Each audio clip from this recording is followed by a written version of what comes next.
This is our 916M Doall Horizontal Band Saw. The machine is new in 1998. All original paint. Came out of a very large company and was a backup saw. It's got a 9 by 16 inch rectangular capacity, 10 inch round. It's got a variable speed drive. We're going to run it for you.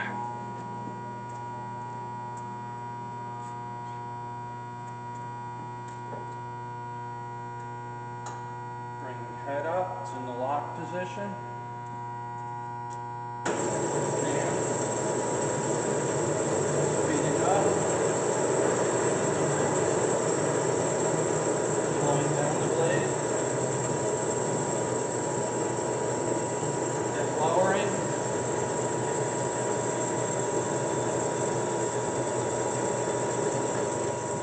Shuts off at the bottom. Everything moves freely.